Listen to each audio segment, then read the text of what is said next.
Assalamualaikum warahmatullahi wabarakatuh. Perkenalkan, nama saya Kaila Mutiara Alfara dengan NIM 2304911 dari kelas 2B Prodi Manajemen Research and Research.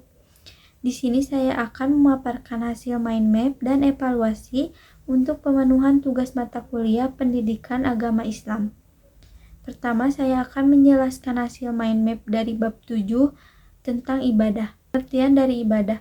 Kata ibadah berasal dari bahasa Arab, yaitu ibadah yang artinya menyembah atau menghamba.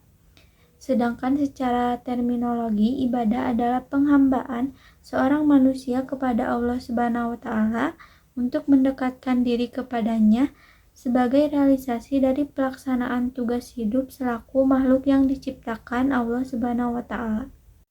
Fungsi dari ibadah. Pertama, taat dan patuh kepada penciptanya, mendekatkan diri kepada Tuhan sebagai bentuk penyesuaian diri karena ibadah membantu manusia membersihkan diri dari dosa, dan terakhir sebagai pengendalian diri. Ibadah melatih manusia untuk mengendalikan hawa nafsu. Sifat dan ciri dari ibadah. Pertama, bebas dari perantara. Dalam beribadah kepada Allah Subhanahu wa Ta'ala, seorang muslim tidak memerlukan perantara, tetapi harus langsung kepada Allah Subhanahu wa Ta'ala. Yang kedua, tidak terikat kepada tempat-tempat khusus. Secara umum, ajaran Islam tidak mengharuskan penganutnya untuk melakukan ibadah pada tempat-tempat khusus kecuali ibadah haji. Dan terakhir, tidak memberatkan dan tidak menyulitkan, sebab Allah senantiasa menghendaki kemudahan bagi hambanya. Bentuk-bentuk dari peribadatan. Pertama, sholat. Sholat merupakan induk dari ibadah. Sholat berarti perbuatan khusus seorang muslim yang berisi bacaan-bacaan dan gerakan yang dimulai dengan takbir dan diakhiri dengan salam. Fungsi dari sholat sendiri yaitu memperbaharui dan memelihara jiwa serta memupuk kesadaran, memancarkan akhlak yang mulia, sikap hidup dinamis yang penuh dengan amal soleh, dan dapat terhindar dari perbuatan dosa dan kejahatan. Yang kedua ada saum. Saum adalah ibadah yang melibatkan hawa nafsu. Saum menurut bahasa artinya menahan diri dari segala sesuatu, seperti menahan tidur, menahan berbicara, dan juga menahan makan dan minum. Yang ketiga adalah zakat. Zakat merupakan wujud ibadah sosial. Fungsi dari zakat sendiri bagi muzaki, zakat berarti mendidik jiwa untuk suka berkorban dan membersihkan jiwa dari sifat kikir, sombong, dan angkuh yang biasanya menyertai si pemilik harta yang banyak dan berlebihan. Yang terakhir adalah haji. Haji merupakan puncak dari ibadah dan pengorbanan lahir dan batin. Yang terakhir, hikmah dari ibadah. Ibadah membawa seseorang untuk memenuhi perintah Allah, bersyukur atas nikmat yang diberikan, dan melaksanakan hak sesama manusia. Ibadah merupakan pengajian terhadap manusia dalam menyembah Allah Subhanahu wa Ta'ala. Ibadah bertujuan untuk menyembuhkan hati manusia.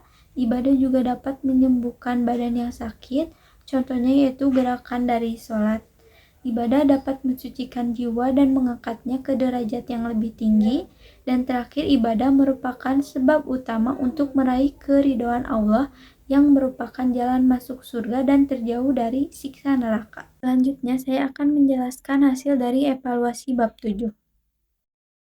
Ibadah adalah pengabdian atau penghambaan manusia kepada Tuhan sesuai dengan ajaran agama yang dianutnya. Hakikat dari ibadah adalah sebagai cara untuk mendekatkan diri kepada Tuhan, mengekspresikan rasa syukur, dan memperkuat ikatan spiritual dengan Tuhan. Ibadah memiliki peran yang sangat penting dalam kehidupan manusia. Fungsi-fungsi dari ibadah meliputi pertama, dapat memperkokoh hubungan spiritual dengan Tuhan. Ibadah merupakan cara untuk mendekatkan diri kepada Tuhan dan mengukuhkan ikatan spiritual antara manusia dan Sang Pencipta. Yang kedua, ibadah mengajarkan nilai-nilai moral dan etika yang menjadi pedoman dalam kehidupan sehari-hari.